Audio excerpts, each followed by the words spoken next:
Good evening, good evening, good evening, and welcome to Couch Conversations with the Doctors, where health is wealth. What night is it tonight? It is Monday night, and it is time for Couch Conversations with the Doctors. As always, we're going to go around our esteemed panel, and we're going to introduce them, starting with my coworker, who tends to leave me and have fun in the sun, but I don't know how much fun he's getting right now, and that's our very own Dr. Douglas Graham. Dr. Graham. Hey, Nikki, thank you very much. Yeah, to be the first to confess. Um, I'm a retired physician. I worked in the western suburbs for about 30 years. And after time, I went to work with the congressman in his office in Washington, D.C. It was an eye-opening experience. It's a real honor to be here with my colleagues. And I'm going to try and answer questions as best I can. Outstanding, and thank you so very much. Well, to that doctor who's known on these streets as Dr. 100, that's our very own Dr. Maya Green. Dr. Green. Hello, community. Thank you, Nikki. Thank you, Congressman, for creating this space where we can learn, work, and thrive together. I'm excited to get into some of the topics tonight. Thank you for having me. Outstanding, no problem. Thank you so very much. Well, to that Dr. Chef extraordinaire, you know, the one who really thinks he's the Wolfgang Puck of food, but he's also that weight loss guru and that family practice medicine doctor, our very own Dr. Tony Hampton. Dr. Hampton? Thanks, Nikki. Really had a great day today, seeing patients. It's always a privilege to remind yourself that there's a gift in being able to provide care. Had a lot of success stories, some people just getting started on their journey, and I try my best to integrate anything that's going to teach them how to heal into the conversation while we're trying to deal with acute issues at times. So work for Advocate Health. I've been with them for probably 17 years, but I've been practicing probably for plus 28 years, which I can't believe. So it's been going by quickly. I'll be sitting in Dr. Graham's seat pretty soon. Maybe not, maybe, I don't know. But really excited to be here. And I thank you, Nikki and the Congressman, for the opportunity to hang out with you guys today. Outstanding. I want to say hey to Connie Taylor, who is here with us. Hey, Connie Taylor. I want to say hi to Dr. Marvin Jackson, who is here with us. Hey, Dr. Jackson. Betty Johnson is here, and she says hello to everybody. Eileen and Kathy Johnson are here, and they're saying hey to everybody. I want to say hey to Evelyn Green, who is here on YouTube. Hey, Evelyn, from the Cook County Department of Public Health. I want to say hey to Courtney Jones, who is here. Courtney Jones is the president of the Dearborn Realtors Association. So, hey, Courtney, how are you? How you doing? Want to say hey to those at the 15th district who are watching. They are watching. They are working, but they are watching. And also to our group over at the Core Center. They are saving lives at the Core Center. They are working tonight. They're just walking back and forth past the monitor watching. That's all they're doing. Well, to the man who says that I threaten him to be here every Monday night, but he is always on time. I think it was a little late tonight. So that's our very own Dr. Miller, who has been on vacation. How you doing? Oh, I'm doing good. I wasn't really on vacation. I just had to do some investigation out of town. Well, he's a doctor and an investigator. All right. I'm Dr. James Miller. I'm a retired internist. I retired in 2019 after serving for 40 years in the Chicago area community. Even though I retired from the clinical practice, I'm still interested because the more I look, the more I see that there's a lot of healing to be done. And I guess healing is always going to be a continuous process. So I realize that there's always healing to be done. And, as long as I can do something to help heal, that's my aim. It has always been and always will be as long as I'm able to. So I'm happy to be here tonight. Thanks to you, Nikki, and to the Congressman for providing this platform. Thanks. I'm glad to join my colleagues. We often have such interesting discussion, and I think that we provide some valuable information that people can use to help to become healthier and help to heal the community. So we're all in for that, and I'm ready to go. Outstanding. I want to say hey to Judge Marianne Jackson, who's here. She says good evening to everybody. Good evening, Judge Jackson. I want to say hi to Commissioner Donna Miller, who is here with us just as well, to Brad Cummings of the Voice newspaper, who is here. I see you, Pat Brown, and I know that everyone over at the Cook County Department of Corrections, they are working just as well. They're just watching. There's a monitor there, so they're looking. So I want to say hey to Pat and the crew that's there. Hey to Dr. Travis. I see Dr. Travis and say, well, thank you, Dr. Travis, for being here. How are you? To Rosalind Fawcett, who is here watching with us just as she's watching just as well. Want to say hey to her. Well, you know, Tony, I have a question for you. Today is the last, well, it's a couple more days. This is the last Monday in May.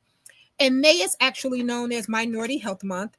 And inside of May, we also have something called Maternal Health Week. Let's end the month by talking about minority health and maternal health. And if you can give us a start off, that would be great. What about minority health? Why is it so different? What's the problem?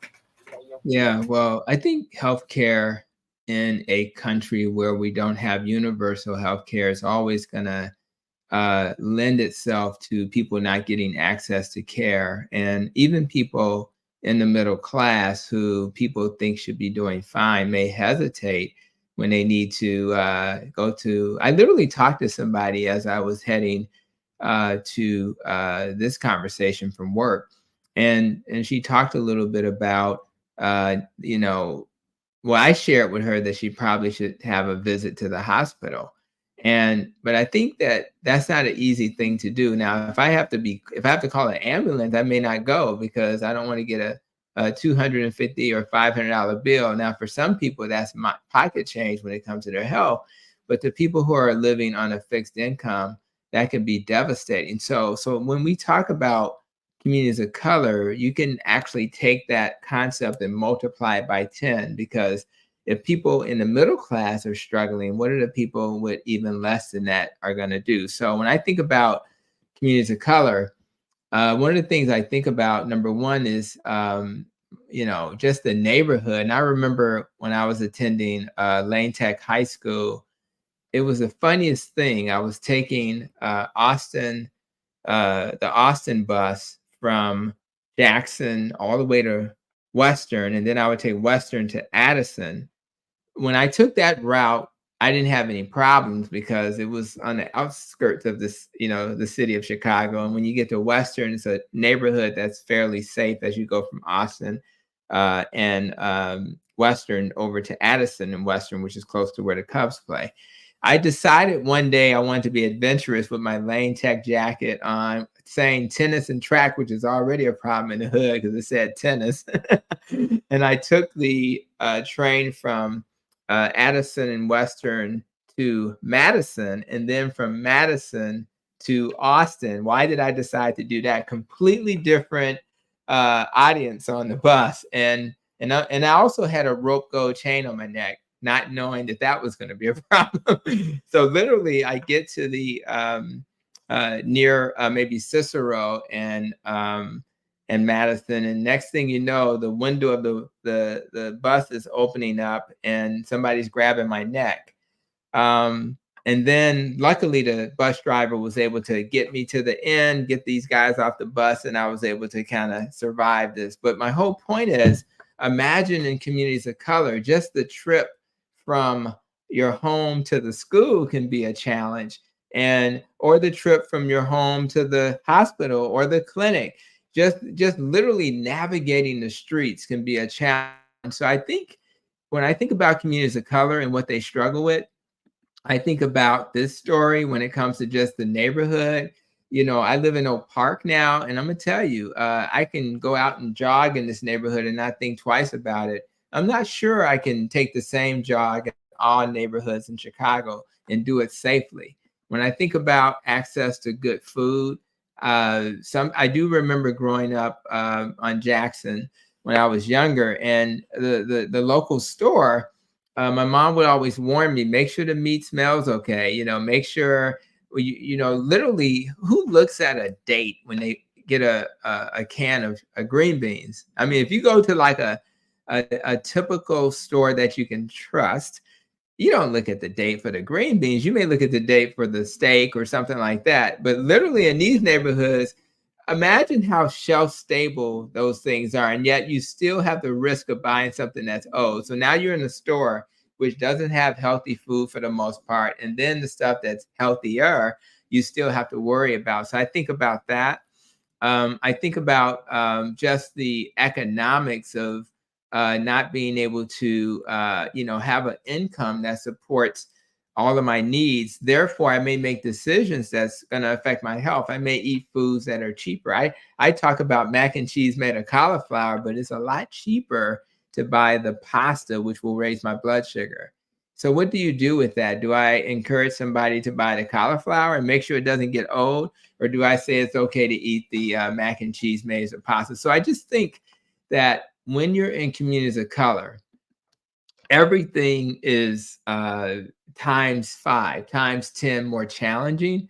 And so the first thing we have to do is to give that community grace and to let them know we get it. We know it's a challenge. So when we're faced with challenges and I'm trying to encourage somebody to eat a certain way, I have to think about all the things that may be barriers. And I think I even did a YouTube post this morning, and I just talked about how it was one of those little short videos. And I just talked about how important it is to, not judge people. And when they struggle, it's okay to walk with them, because you need to understand that all these barriers exist. And that's what I would say to anybody who's checking us out tonight.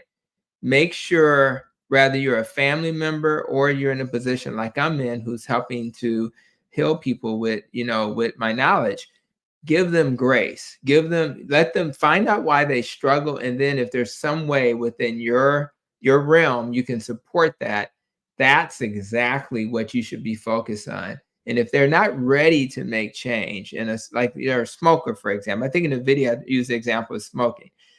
When they don't want to, when they're saying to me, I'm not ready to stop smoking, and I don't demonize them and say, you're bad and that's bad. No, I say, hey, I get it. You're going through a lot right now. Let's focus on something else right now. And then we'll circle back to the smoking. And I think that's a better model. I even had a patient today whose daughter was with her, and she was just so tough on her mom. And her mom was actually doing better, but the daughter wasn't happy. And I get what the daughter was feeling, because she wants her mom to be here forever, right? But what she didn't realize is that if you're going to engage your mom, you can't beat her up every time you are not satisfied with the decisions she's making. So I think we all have to learn from that, and always pause and ask yourself, well, why are they struggling? And is there something I can do to support them through that struggle? Yeah, I'll jump in here and add a little something to what you were saying, Dr. Hamilton, Tony. I was involved in a community meeting this past weekend, and part of the meeting, they had individuals who were attending or from the community to sort of talk about the things that they were concerned about in their community. And so when we talk about health, all of these various aspects and negative impact, and like you talked about the food, all these things do impact our bodies, impact our health. And if we're able to eat the right thing and we're able to do the right things, it impacted in a positive way. However, for the negative things, they impacted in a negative way. And so when people talked about things that you don't consider when you're in a park, people were talking about, they were concerned about the fact that the garbage doesn't get picked up timely, Right. that somebody throws bottles on their lawn and paper on the lawn, that they're concerned about vehicles, racing up and down the alley. And they were concerned about these things. These were things that were adding stress to their lives. And so when we, begin to look at these kinds of issues, that we kind of say, yeah, these are just normal kinds of things that people shouldn't have to be that worried about. They are difficult and they are worrisome, and they are contributing to the problem that we see. So when we start talking about minority health, and we have to look at in the minority community where some of these issues are really large and loom large in terms of how it affects people, it contributed to that. So when we started looking at it in terms of when you see a patient, you can't just consider the fact that this patient came because they're complaining of, a cough. You got to look at all these other factors that are contributing to this person's health, because people tend to think of symptoms, and as Dr. Mason always reminds us that the symptoms are just when they show up, the disease has been there for a long time, and it is grown. So we have to look at all these things. And I'm reminded, Dr. Mason and I was having a conversation a couple of months back, and we were talking about the situation in terms of health inequities, and what can we do to change the makeup of the physician supply in the Black community. And we was talking about, hey, we need to go out and we need to begin to work on recruiting young people. And Dr. Mason said, well, where are we going to get these people from? That he's referring to the fact that they are in the grips of something that got them, and how do they get out of it so that now they can begin to think about that far down the road, think about being a physician. So what I'm saying is that people are dealing with these everyday problems that compounds, and it affects their health in ways that they don't think about. They don't really think about the problem, because they're thinking about the first problem. Hey, keeping a roof over the head, keeping some kind of food so that I'm not hungry that I can put in my mouth. And so these are all big issues that when we start talking about minority health, we can't really talk about minority health without considering the circumstances that surrounds our lives, and that we're involved in, that affect us. And now, as I was just listening to you, that your travel, your travel back through the city created some anxiety, I'm sure, on your part. And if somebody, when we look at situations where people are having to deal with this anxiety on a daily basis, can you just imagine that? And these are the issues that we have to really look at. How, if we're going to try to solve something, we can't keep, we can't, first of all, start treating a bunch of symptoms and ignoring the real problem, because we're never going to get anything resolved. We're never going to get any improvement in the situation until we begin to dig up some of the problems by the root, eliminate them, and at least get them under some kind of control, so that now we can begin to look forward to moving forward. And unfortunately, we have to look at it in, whatever happened to our neighbors is going to affect us, whether it be our neighbors, whether it be our family members, where they live next door, they live, across town.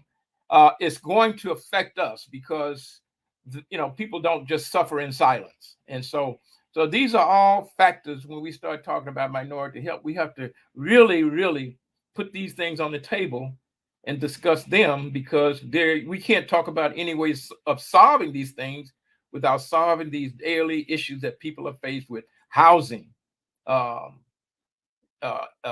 incomes, and being able to feed a family, being able to send their children to good schools where they can expect good outcome as the kid does the work.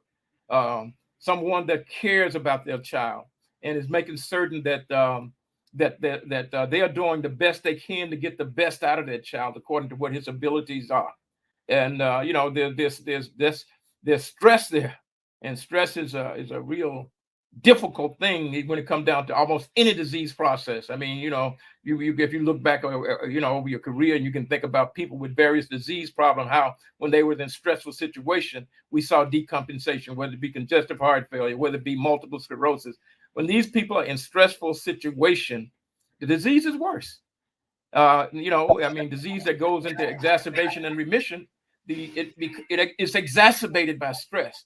And it isn't anything related to what else they're doing. It's what they're dealing with and how it's effect that it's having on their body. So these are some difficult, but they are issues that we can't ignore if we when we discuss these problems.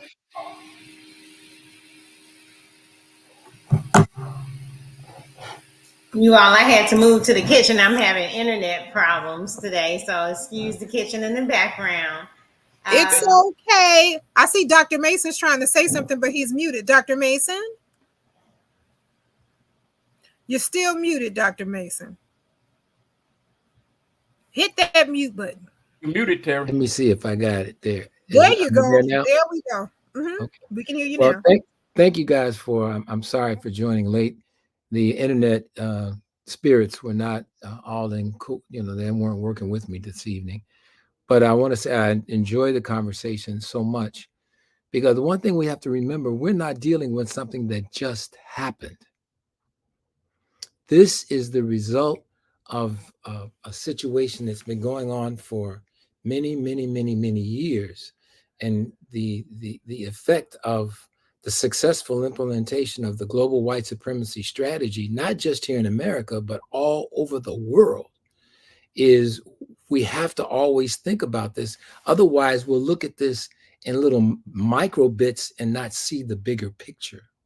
And so there are issues or problems all over. I mean, look at what's happening in Haiti. Look at what's happening in all these other places. And look at what's happening on the streets of Chicago.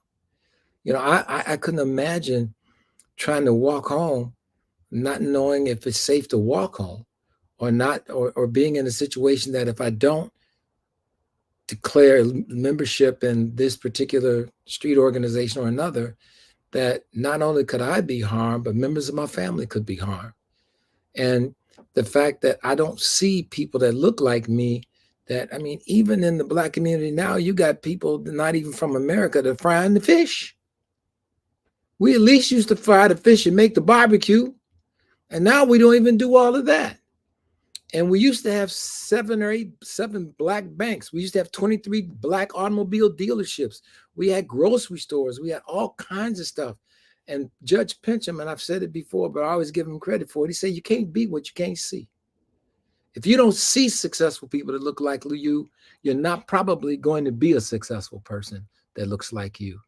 And you've got, and mentorship, I can't underscore enough the power of mentorship, the power of somebody coming and reassuring you that we can do this, and the programs that were available at that time. And I know it's a walk down memory lane, but we always got to make sure, to your point, Dr. Miller, that we just don't sit up talking about the what without discussing the why.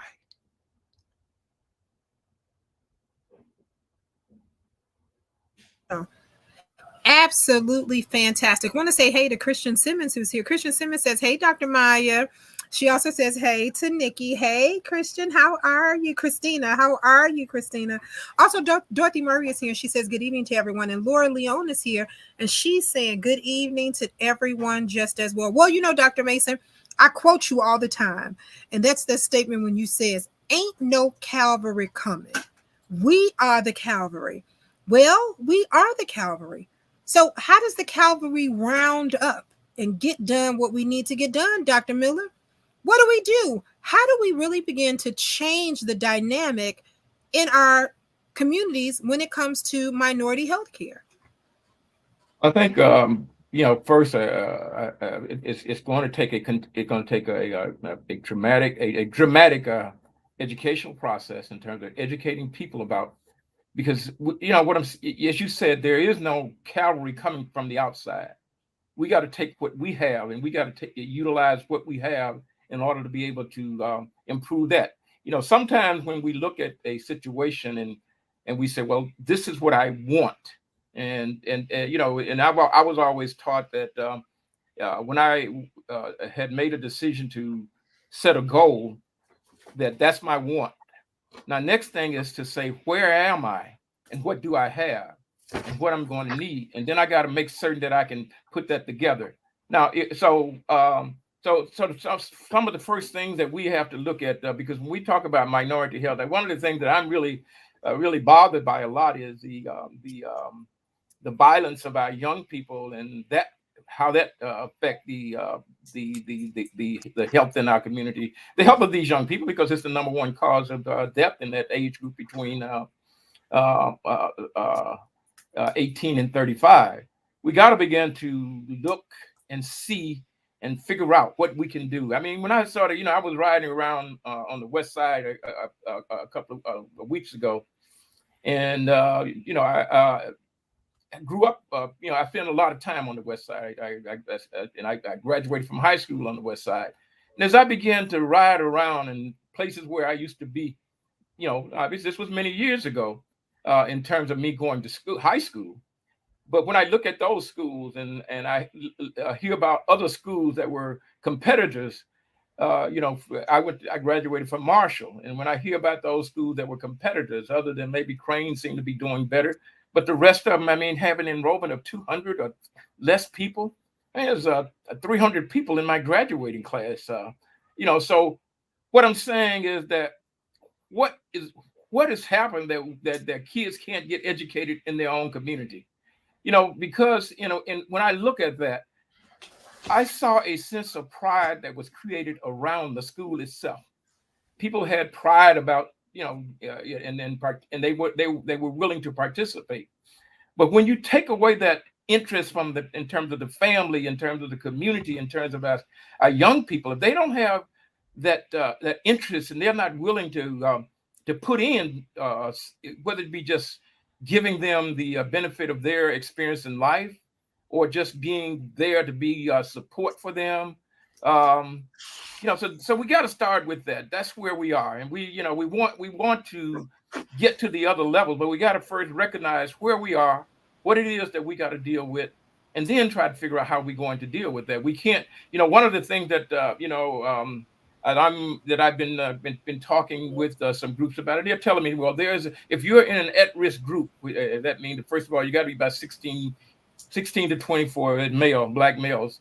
If you're between the ages of 16 and 24, that there are funds and there are programs that have been designed to help. And so I think that's good. That's needed. But what about the kids that are less than that, those that haven't gotten to that age? Now, if we don't put something in play for them, they then going to march right on up and be in that at-risk group. So what are we doing? Are we just simply trying to pull people out of the fire? Are we trying to also keep people from getting in the fire? We often on this program, we talked about prevention in terms of, what you eat, your diet, and those kinds of things. But in this process also, prevention here. And we have to begin to look at these young people before they get into trouble, Hold on. to get them started on a different go ahead, Dr. Miller. Go ahead. And to support them in a way that we can help them not become a part of this at-risk group, or behaving in that manner that somebody's always trying to pull them out of the fire. Because once you get in the fire, man, it's hard. I mean, you've gotten involved with so many things, and you got chains and things that are holding you, that you're going to have difficulty getting loose from. So I think we got to begin to address our young people really. In terms of how we see them, in terms of the issues that we are here as adults, we can see these problems. But we have to make certain that we're not totally separated from them. And as we see them, and we have to begin to see where we can educate the people in our community. And because our community in a lot of ways are not the conventional community, it's not the same as the community in the majority of neighborhoods. And so we got to begin to do some things that is peculiar to us. Where do the people in our community go? How can we get the organizations that are in our community to begin to work with improving the health care of these people by bringing in and helping to direct the young people and the older people as well? So if there are a lot of folks that are out here that are not going because they don't have a primary care doctor, didn't raise up, weren't raised up to understand that they need to be seeing a physician. So where are they getting their information from? Where are they getting their information about healthcare from? So if they don't have a place to seek their health care, then nobody is giving it to them. That means that they're getting it from all kinds of places where most of it is erroneous and sometimes harmful to them. I'm certain that I'm not out there in the clinical arena anymore, but when I was out there, I mean, people would often come to me with things that they had heard in terms of, they said that if I did this, that I wouldn't have to worry about taking my medicine for my diabetes. And it's generally something very contrary to what they should be doing. So what I'm saying is that if we don't get them the right information, and they're just inundated with this misinformation, then man, when by the time they do get to a doctor, I mean, you got to first unlearn them, then try to work to get them somewhat in a condition that their blood sugar, their blood pressure, all these other issues that have been going on are controlled, figure out where they are, and in the same time work with them to teach them and to help them to get that information that they should have grown up with and that they should have been getting over the past 15, 20 years of their lives that they just missed. And so so what I'm saying is that a lot of stuff is missed because it's not, it's just not given. It's not part of our regular way of thinking in terms of, what I'm saying. When you're trying to dodge bullets and bottles and things like that, some of these other things are less important, even though there are major important things. But what you see, they're less important, because the most important thing is to make it from hour to hour. It doesn't make any difference about what I eat if I'm going to get shot tomorrow, does it? So you look at what is the immediate threat to my life? What is the immediate thing that I got to deal with? And so these are issues that we're dealing with that we got to figure out a way how to handle that and how to address that better. Well, you are absolutely right, Dr. Mason. Where does this Dr. Miller, where does this information come from? Nara Bradley Favored Slaughter says, yes, I love that we are the Calvary.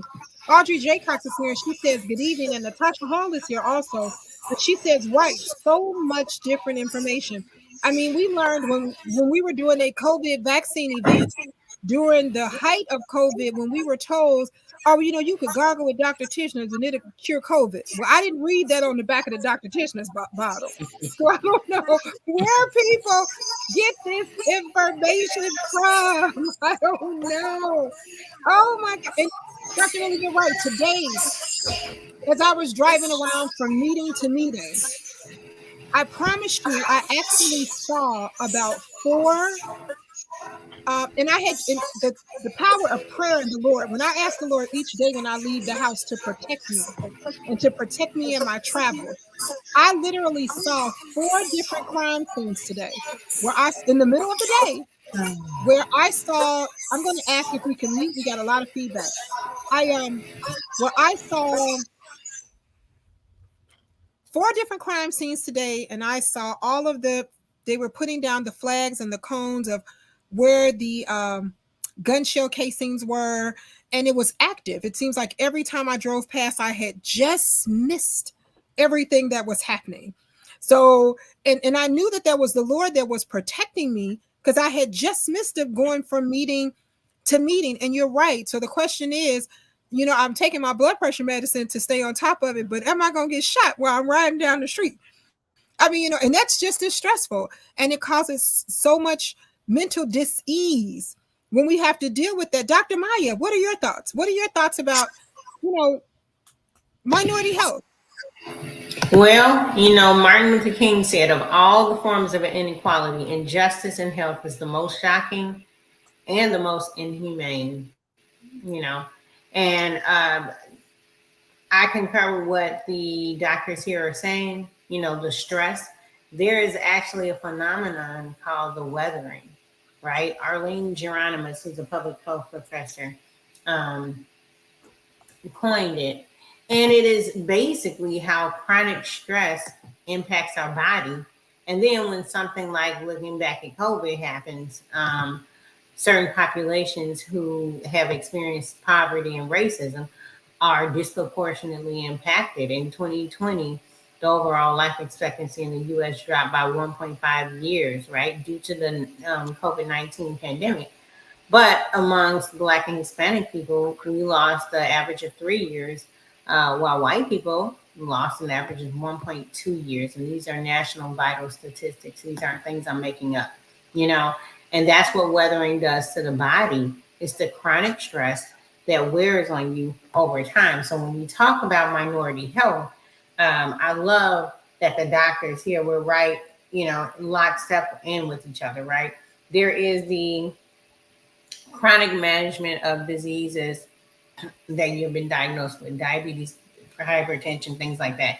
There's also the preventive management to make sure those of us who are not living with diabetes and high blood pressure don't come into those things. But there's also things like looking at how much green space is around us, looking at education that we have access to, those social determinants of health, education, access to jobs, access to healthcare, access to food, looking at all of that is total health, not just do you have diabetes and let's treat it, but looking at things that impact us around us. So as a solution, I love that Dr. Miller, you brought up kind of coming together, doubling down on what Dr. Mason has already said. No cavalry is coming to save us. We are the cavalry. But then explicitly looking at people who are willing to come into spaces and say, hey, let's be intentional, because we know when the African American population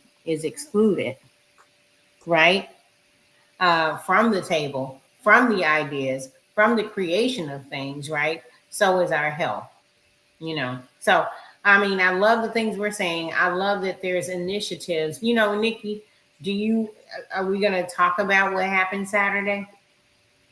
Actually, we can talk about that, but I actually have a question for you. So Nellie Purnell King is here, and she says, good evening to everyone. And Audrey Jaycock says, Nikki, God's got you covered. Thank you so very much. And I appreciate the prayers, and I'm going to continue to pray, because where 2 or 3 are gathered, and I know I can get a prayer through. So thank you so very much. Maya, there's a direct question. We have a question from Samuel, and Samuel says, it's amazing how we have to deal with hypertension and diabetes and things of that sort. And we're worried about that. And I go to the doctor and I was told I was a borderline diabetic. I changed some things in my diet, and now my A1C3 is down and I'm not having those problems, but I am staying on top of it. However, when I go to work, I work in a stressful environment, and we talk about minority health. But what if the person is a minority, such as you? You guys have the same colored skin. They have dark skin just as I have. And they make it such a hostile work environment and the worst place to be. Yeah, okay. Who is that? Samuel is saying the things that needs to be said. So, Samuel, I just want us, and those of us that experience that, those of you out there experiencing it, I, in my short time have learned, as far as systemic barriers, systemic oppression, systemic racism, a lot of what we know to be quote unquote professionalism usually means how close to white American culture can you get? How close can you dress? How close can you speak? How close can you act? And how close can you think? That's what a lot of times standardized tests, actually test, right? And those that understand that concept and can navigate it usually navigate better in the workplaces, right? I call it 1776 syndrome. Why we as a country every 4 years, except for a couple of times, manage to choose a tall white male to lead us, And so so 1776 syndrome isn't limited to just one culture. It's the white American culture that has infused us all. We were all born into this culture, we were all born into this culture. So a lot of times, even no matter what skin color you look like, I'm talking about cultural norms that you're experiencing, Samuel. And so what do we do with that, right? There are organizations that are made and created to be safe spaces for you. Look them up in your field, see if there's some to be safe spaces for you, but not only safe spaces where you can strategize, figure out how you're going to navigate that, transparently. I am caring for a group of individuals. So I'm not isolating one. Going through kind of this, and they said, okay, well, if you're in this industry that is dominated by white American culture, all people have to do is keep saying stuff to you and then eventually they just get you out of there. And that's not the solution for everybody. That may not be the solution for you, Samuel. I would say find a healthcare team you can trust. That means your, designated medical provider is not the only person in your healthcare team. There is your mental health team. There is your family and friends that you can check in with that can say, hey, how's your day going? How's your, immediate contact, and, general safe spaces, whether it's a worship center or if you're a worshiper or, a hangout group, if you're, whatever gives you a space where you can, and I say this with this haircut, let your hair down, and come into a space where you can just be you. you know, those things do contribute to the concept of the weathering, you know, and there is scientific evidence behind it. So you have to find spaces where you put cushion on it. I'll briefly talk about weathering. You know, weathering, Arlene Geronimus. There's a book called The Weathering by Arlene Geronimus, public health professor, that started to look at historically why these things happen. Like, you know, people of African descent age fast, you know, like are, you know, getting diabetes at younger ages, getting high blood pressure at younger ages, inflammatory conditions at certain ages compared to other people, and start looking at why. Concept, that's the weathering. That stress increases your cortisol. So you will be taking your diabetes medicines and doing all of that, and then you have stress, and then things just kind of blow out of. So it's not the nutrition that you're taking in, it's things that are being taken into your spirit, things that are being taken into your mind that can cause it. There's literal science that, okay, if this is DNA, there are caps on the end to protect it. That increased cortisol and stress begins to wear down on these edges that are protecting our DNA, just like bumpers on a car. You ever seen a car that keeps getting bumped? You drive and you're like, ooh, I'm gonna stay away from that one because there's one bump and that bumper is gonna fall off, and then you're gonna be hitting the actual car. Telomere longevity and stress. Stress decreases the bumpers on the car, which actually create a situation where you age faster. What you can do: protect your tribe, find your tribe, engage in your tribe. You know, when you come out of your tribe, you go to work, you're probably excellent at what you're doing. Find joy in doing an excellent job, you know, and find a space. And that's not always easy, but there are definitely spaces, tribes, different spaces that can help you. I hope I answered. Well, outstanding. And he says, outstanding. And he says, thank you. Want to say hey to Laura Leon. Laura Leon is here and she says, good evening to everybody. He says, thank you, Dr. Maya, for answering that question. Hey, Nikki, can you please read my entire? Yep. Okay. So he's asking me to read his entire follow-up comment. And what he says is, yes, thank you so very much. I am an attorney and I have been an attorney for over 18 years. He says, I work in a very prestigious law firm and I am a partner here. I use this Monday night as a part of my tribe. Congressman Davis, I thank you. You actually think outside of the box and work outside of the box. One thing I must say about you, Congressman, is that your agenda is truly for the people. I know that this is not a political place, but I vote for you every time and I will continue, myself and my whole family. It was disheartening to see people attempt to run against you who can't even hold a torch to you. I was very upset over it, but I worked for you and you didn't even know it. And I made sure that I sent donations, no matter how small they may have been. I have a large family that I care for. I watch these new attorneys who come in who look just like me, African American, who mistreat others who are here. And I think it's horrible. I wonder, is it something in the food, the water they may drink, or even the Enfamil or Similac that was given to them, that they have these false sense of entitlements and they abuse others who look just like them when they know the struggle is hard for us. It was hard for me to become a partner here. And I am a partner and I make sure that I open the door each time for others, especially those who look like me. Trust and believe, I open the door for all. I am not anti anybody, but I am pro me because I know what I see every day. I'm an African American man who was told from day one that I would never succeed. And I have. So when I see other young men like me, I want to make sure they succeed. But I see some of us who just simply stab us in the backs every time they get the chance. I am so concerned about that. And I'm wondering, can you one day do a show that talks about why we treat each other the way we do? And even more, why do we teach others how to mistreat us? Thank you, Nikki, for reading it. Gotcha. I want to add to that. I think it's almost like good news and bad news. And the bad news is that there is privilege in our society. There are some people, black or white, who are privileged in a way that is not equal for everybody. So that's kind of like the bad news. And for those people who don't have privilege, as Dr. Mason has suggested, the Calvary may not be coming. Now, the reality is the privilege that exists in society is the Calvary for a lot of people.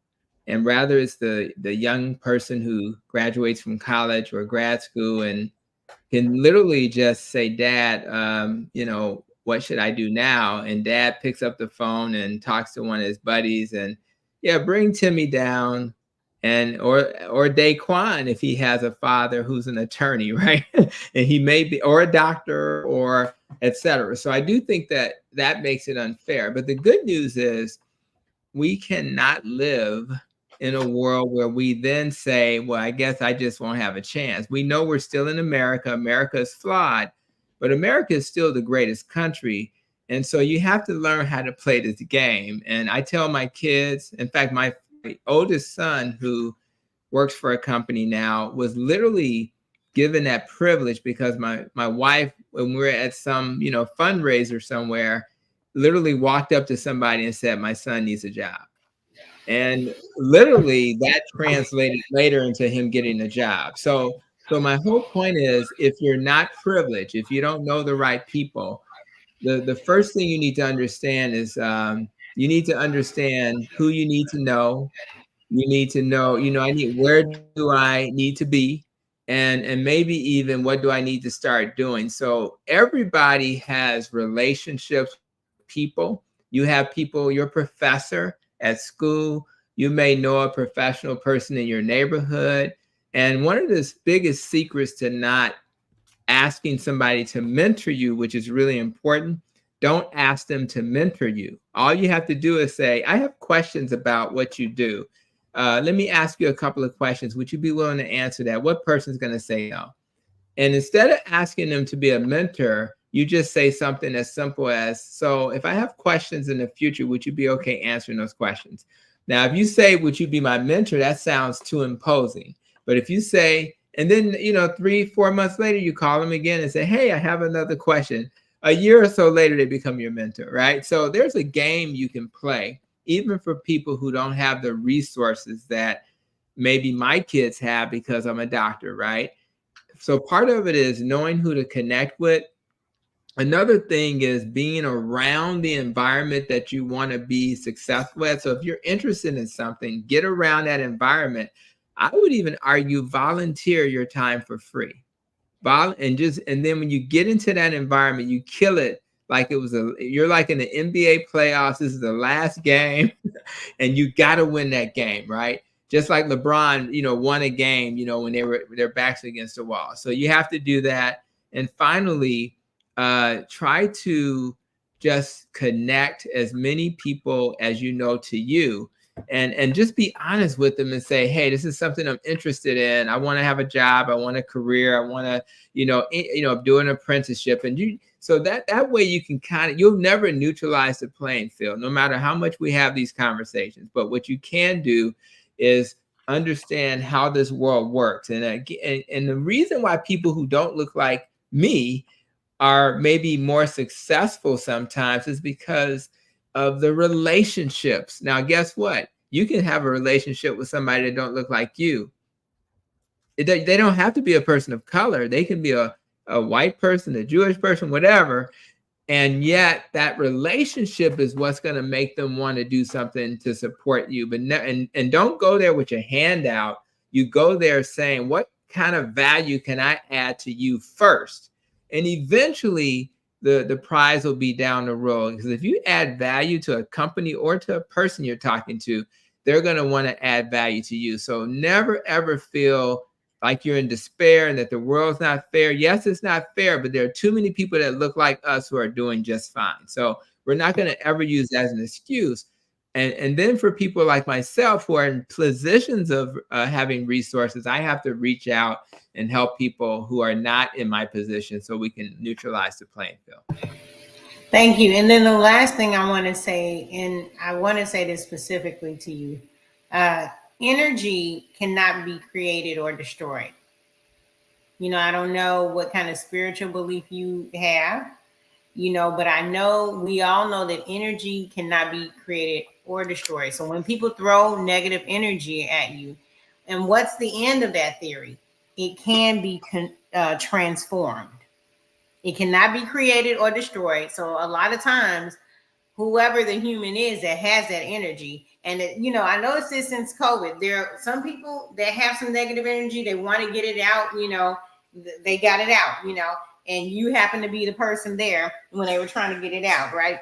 You can transform that energy. You can use it actually to motivate you to be innovative and do things you've never done before. See the way out of it. And maybe I'm not calling anything, but I know a lot of people that are in your shoes, and it was cause for them to form their own firms. It was cause for them to form their own not-for-profits that focus on building up others, things like that.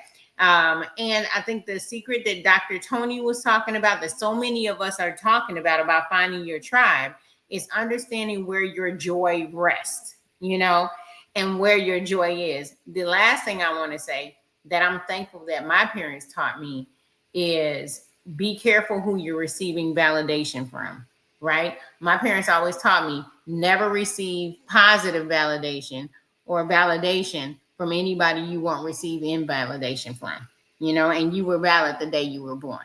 So I just want to send that out to you, send some air hugs, encouragement, that the energy that's in you is greater than the energy that's in the world. If you believe in God, greater is he that is in you than he that is in the world. I'd just like to add to what you just said, Dr. Maya. The world ain't easy. It ain't like Forrest Gump and says, where it's like a box of chocolates, like his mama used to say. But we have to all know that we have to use what we're given to get what we're trying to get. And all of us don't have the same givens, as Tony and others have said, but we all have something. And people, when you're sincere, oftentimes can see that sincerity. And that sincerity will sometimes, and persistence, not nagging, but persistence will go further than you think.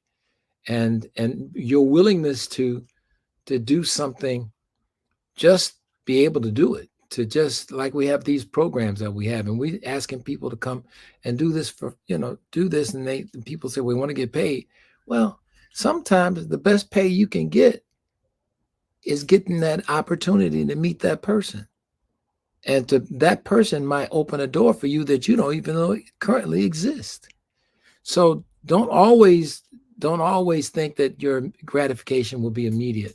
And my last point I wanted to say is that I've seen, we talk about this all the time, but we always seem to talk about it as though we don't understand the what's happened to what's happened historically.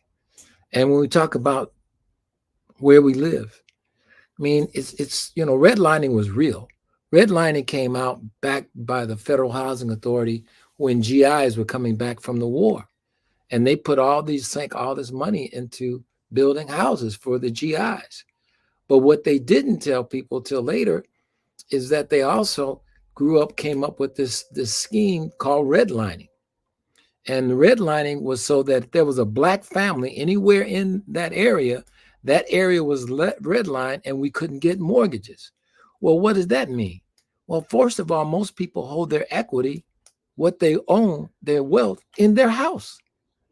And if you don't have one and never were able to get one, you don't get that opportunity. Now, there's other opportunities, but I just wanted to bring that out. And there's a movie that talked about this with the GIs as they came back. The movie is called, you can look it up, I think, online. It's called The House I Live In.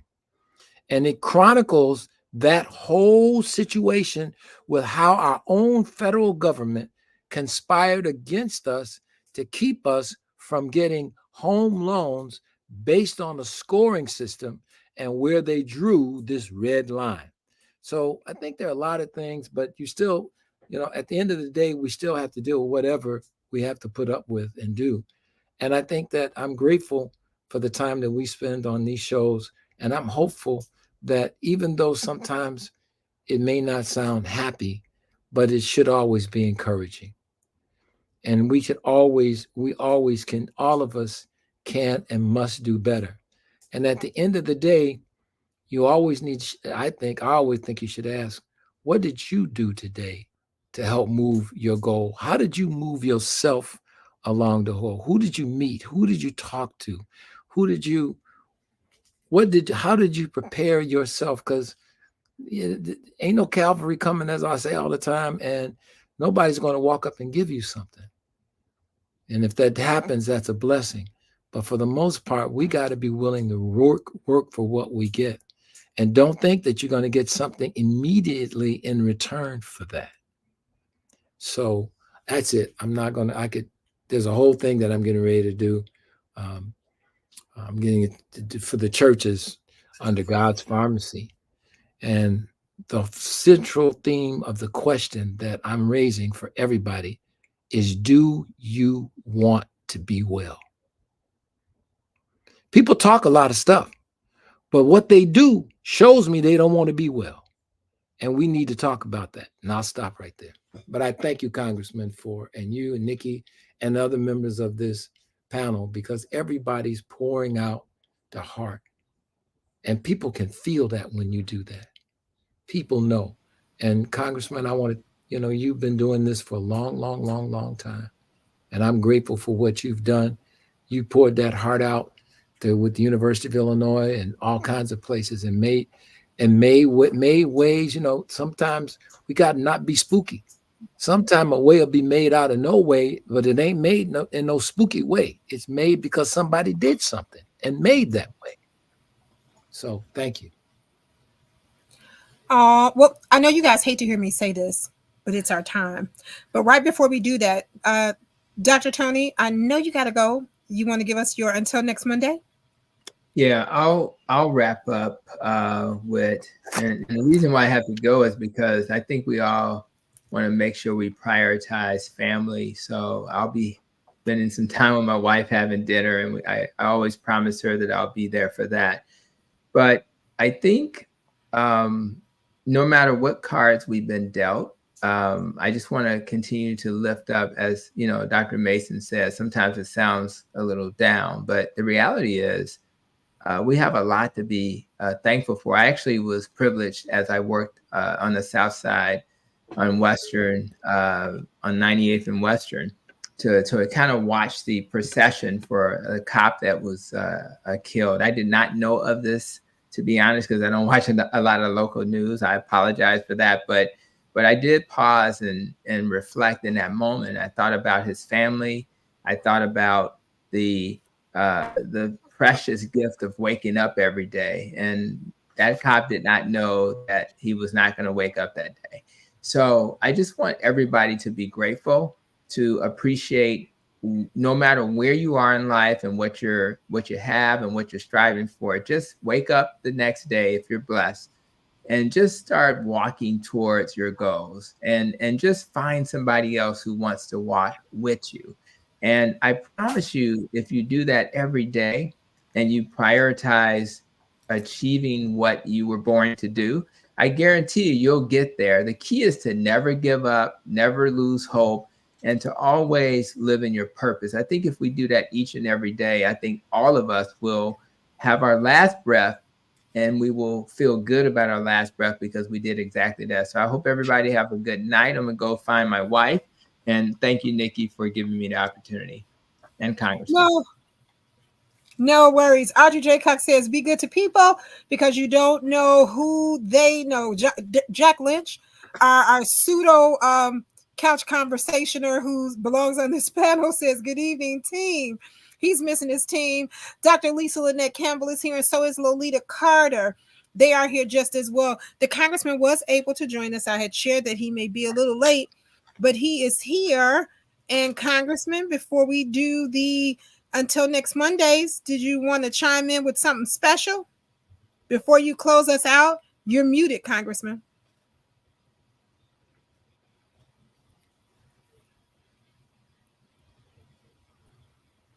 I'll just do it when I do mine till next Monday.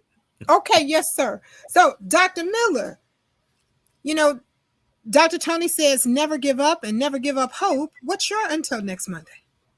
Well, sometimes you got to look at what you got, because you can only play one hand in the game of poker, and that's the one that you got. Not the one that you wish you had, not the one that you're dreaming about. You can only play the one that you got, and hopefully you can make that. So sometimes we got to use that. We got to look around and see what it is that we got and figure out how we can better utilize that to achieve what it is that we are trying to achieve. You know, we all got goals and desires and hopes and dreams, but we got to begin to put some work behind those things, working with what we got. Yes, we can. Again, we know that we did a lot of things that we need to change, a lot of things that we need to accomplish, but you got to start with where you at. That's wherever you're going. If you don't know where you at, you're lost. And it's going to be hard for you to find your way to the goal that you're trying to get if you're lost. So you got to know where you at. You got to know what you got, and utilize that to help you get to whatever goals that you're setting. You know, we talk about as we was talking in this conversation about, you know, minority health and about the issues in the minority community, and you know, you know, and as the you know, we're hearing it isn't just all locational related. It's sometimes it's related to who you are, what you look like, and you know, those are things that you can't control, but if we can utilize what we got, you know, we're going to have to build that support. We have it, but we got to build it. We got to put it together. It's in many different places.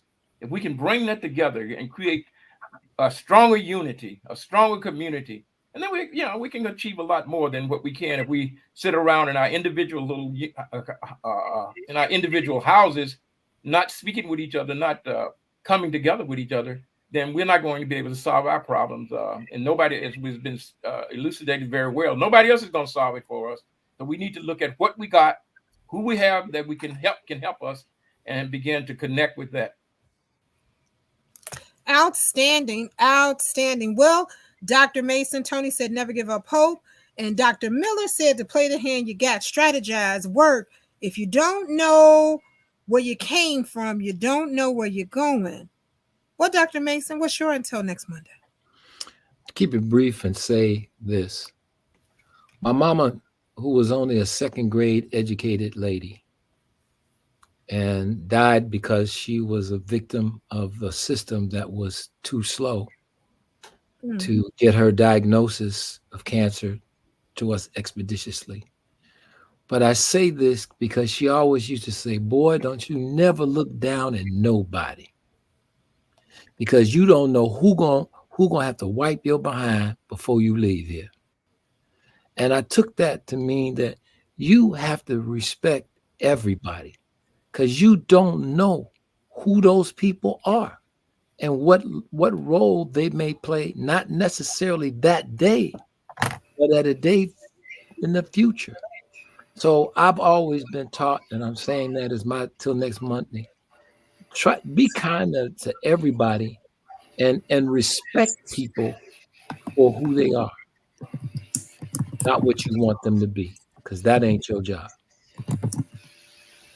Outstanding, outstanding. Well, Doug, never give up hope, strategize and work. You don't know where you're going if you don't know where you come from.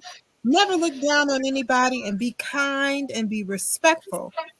What's your until next Monday? So I just want to echo Dr. Miller's concern about the younger group behind those young men at risk. And what I'm thinking is, if I'm a parent, that's what I got to be concerned about, their education activity. Are they learning how to read and write? Are they learning how to spell? Are they learning how to do their mathematics? Because if they get into that other age group and they have none of these skills, I think their chances are really, really low. So I agree with Dr. Miller, and I'd say pay attention to your child's education, especially in those younger years. They can't get to 16 and not have those skills. Outstanding. Well, Dr. Maya, pay attention to your child's education. Don't look down on anyone. Be respectful and kind. Never give up hope. Play the hand you've been given. Strategize and work. You don't know where you're going if you don't know where you came from. It's been heavy tonight. Your until next Monday.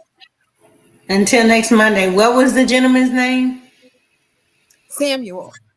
Samuel, all the cells, all the energy in you. I quote Marcus Garvey, up to you, you can accomplish what you will. You can accomplish anything you want, and it has absolutely nothing to do with anyone else around you. You know, center yourself, keep going. You know, if you were going in the wrong direction, if you weren't impactful, if you did not have a purpose and a calling, it would not be happening, right? So that's just, you know, indicators. And you are greater than that's going on around you. Energy cannot be created or destroyed. So when they throw that energy at you, you transform it into some form of creativity and greatness. The same things that got you where you are will sustain you and take you further. Absolutely. You wanted to share something about May. Oh, in May? Yeah, what do Oh, you want to okay. say about May? Yeah, so I think, Nikki, we're going to be at the Garfield Conservatory one of these Mondays in May, correct? And Oh, then you can. our live couch conversation is going to be at the Skyline Room in North Lawndale. Yeah, Skyline we'll Room, have North a, Lawndale yeah, in we'll have May. a date shortly. We will definitely have a date shortly for that. And the Queens Initiative in on Saturday was simply fantastic. Did you want to share just a little bit about that? Yes, I was going to say, and I anticipate that Skyline event that's happening in May, where we've been virtual for a while now. We're taking just a couple of times. We're going to have these couch conversations in person. The next one will be a Skylight in May, and Nikki and the rest of us are going to provide you with more information coming soon. It's going to be like those things, Samuel. That safe space happened at the Queens Initiative this Saturday. We were at By the Hand, and there was love, there was support, resources, responses, explanations, solutions to the stuff you're talking about right now, to that weathering. So join us at these events. And you know what? Frankly, Nikki, I want to say thank you. I was talking to somebody today. I was talking to Evelyn Green, and Evelyn said, you know what? Nikki was an integral part of what's happening and how Saturday happened. It was a lot of love. We had over 200 women, you know, coming and getting care and coming and getting resources and fellowship. Y'all wasn't ready for the queens. Thank you, Nikki. Yes, yeah, and thanks to the congressman, there was an all women's initiative on Saturday, and those women came and they stayed until 5 o'clock. And it was a all women's initiative with women's health conversations and how to stay healthy as women and how to provide for other women. And everyone had on their tiaras because everyone was a queen. So yes, it was a fantastic event. And thanks to all the community partners who were in the room. Everybody was great. Well, Congressman, our vanguard of healthcare, take us home. Listening to this discussion, and I happen to be reading a book right now it was written by E. Franklin Frazier. Mm. And of course, it's called The Black Bourgeoisie. And I've read it before, but a friend of mine gave it to me about 2 weeks ago who had discovered it. And I didn't let on that I've read it, but I'm rereading it. And Dr. Frazier, who was a tremendous sociologist, he was a lot of things, but he was a sociologist, head of the department at Howard. And many individuals learn from reading. He says a lot of things about African Americans, middle class African Americans, how we got to be middle class, what it means to be middle class. And he suggests that we often live in a world of make believe, that And that is tough being in that world because there are things that you accept, you try and change, but we are separated a little bit from the masses of African Americans.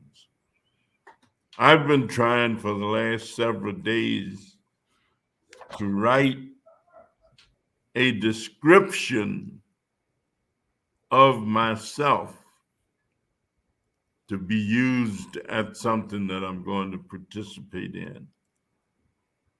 And I couldn't help but think of Langston Hughes when he wrote this poem, that says, well, son, I can tell you that life for me ain't been no crystal stair. It's had tacks in it, splinters and boards torn up, and the places with no carpet on the floor bare. But all the time, I's been a climbing on and reaching landings and turning corners. Sometimes going in the dark where there ain't been no light. So boy, don't you turn back. Don't you sit down on the steps because you find it's kind of hard. Don't you fall. Fire's still going on, honey. And I've been climbing, and I'm going to keep on climbing. Because life for me ain't been no crystal stair. And I think that's part of what we realize. And I think that's part of what we're hearing.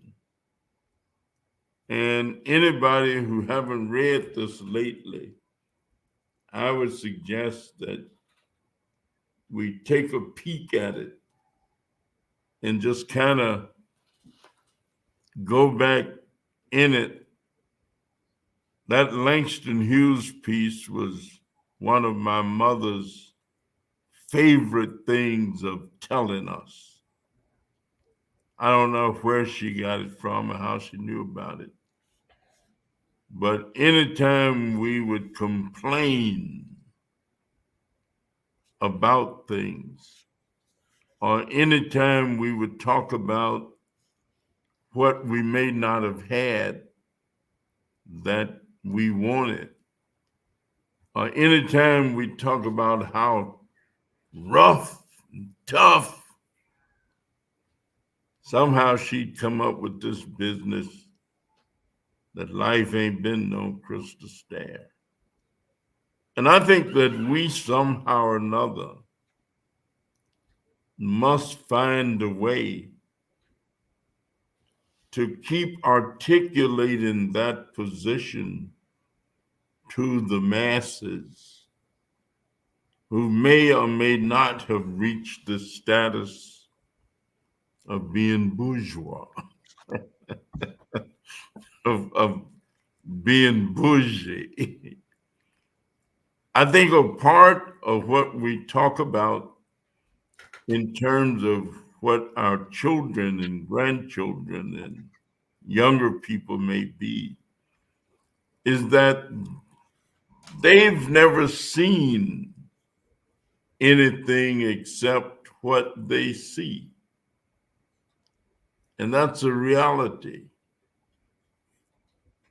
I was someplace last night and a group of ladies were having an event there. And one lady was saying that her grandfather had been a sharecropper. And I was laughing because she was saying it as if that was not a good thing. And as everybody that lived in the South and grew up in the South until recently, they were sharecroppers, all of them. And so being a sharecropper is nothing to take umbrage at, or sharecropping was a way of life for people who lived in agricultural communities. Agriculture used to be the main way that people made a living. And so it was nothing to be ashamed of. It was what was. And so, notwithstanding any of that, the dreaming have to continue. You know, what happens to a dream deferred? Does it dry up like a raisin in the sun, fester like a sore, and then run? Does it stink like rotten meat and sugar over like a syrup is sweet? Or does it explode? And so I think we are exploding right now as we dig in and as we bring to light. I mean, we just had a discussion this afternoon about sickle cell with the Secretary of Health and Human Services and some renowned physicians who have been sickle cell activists. And part of the reality is we didn't start trying to do much about sickle cell until the 1970s. And we've been slowly moving since then. And now we are right on the verge, we believe, of an actual cure for a disease that people had, in many instances, thought we would never reach this point. But here we are, with people saying they have been cured from sickle cell, that for the first time in their lives, they have been pain-free, and how good it feels to be pain-free, which was something they had never known. So I just simply say, give out, but don't give up. And if we keep climbing, we keep advancing. Sometimes the road is a long way home, but as long as we are coming, I refuse to give up. I refuse to believe that we cannot overcome. I refuse to believe that the journey is too tough. I take the position that if I want to go south, the first thing that I do is turn and face in that direction. And then every time I take a step, I get a little bit closer to 95th Street.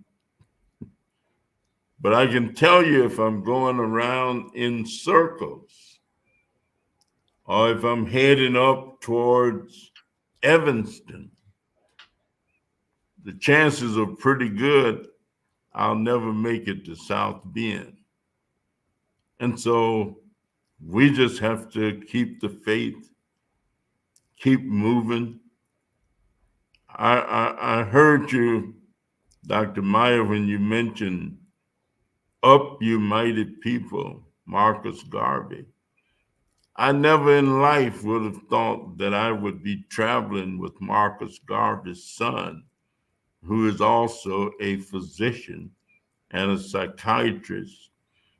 And we went to Switzerland together and met with Kofi Annan.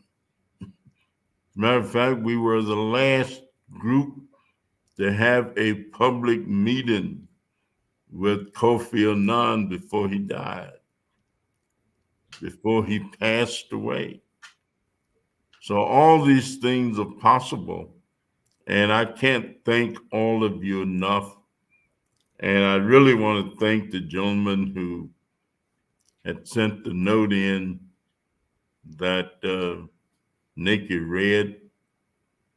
But I tell you, as long as positive vibrations are at work and in force, there's nothing that we can't accomplish. So have a good night, have a good evening, a great tomorrow, and I'll see you next Monday. So thank you very much. It is indeed.